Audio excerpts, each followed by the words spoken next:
Phoenix Books presents Henry Gibson performing The Beverly Hillbillies, a novelization by Todd Strasser, based on the screenplay for the 1993 20th Century Fox motion picture The Beverly Hillbillies, which was written by Lawrence Connor and Mark Rosenthal, and Jim Fisher and Jim Stahl, and based upon the television series created by Paul Henning.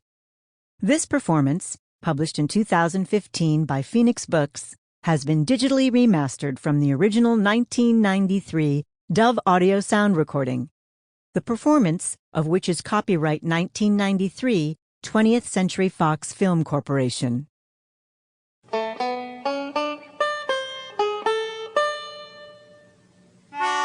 The red sun of dawn peeked over the green wooded hills of the Ozark Mountains.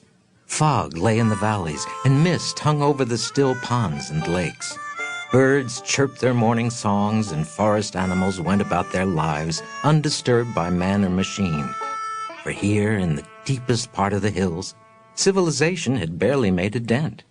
The few men and women who dwelt in the woods lived in harmony with nature and all its creatures, much the same way as people must have lived centuries ago.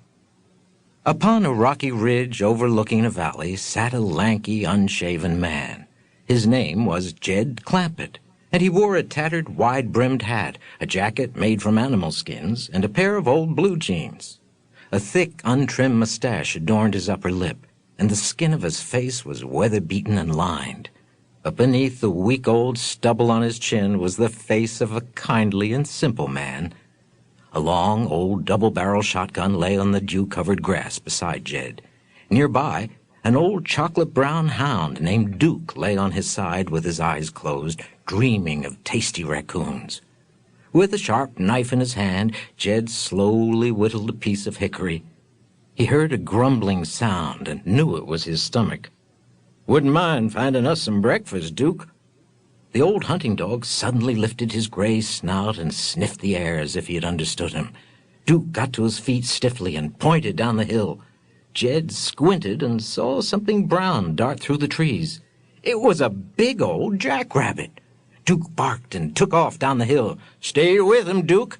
Jed jumped up, grabbed his shotgun, and raced down the hill. Either the rabbit was faster than Jed had expected, or he and Duke were getting slower with age. Jed found Duke sitting beneath a tall pine, panting for breath. "Lost him, huh?" Jed asked in a disappointed tone as he gasped for breath himself. "Well, I guess now that I'm getting on toward 50, I can't run the way I used to." For the next... Sample complete. Ready to continue?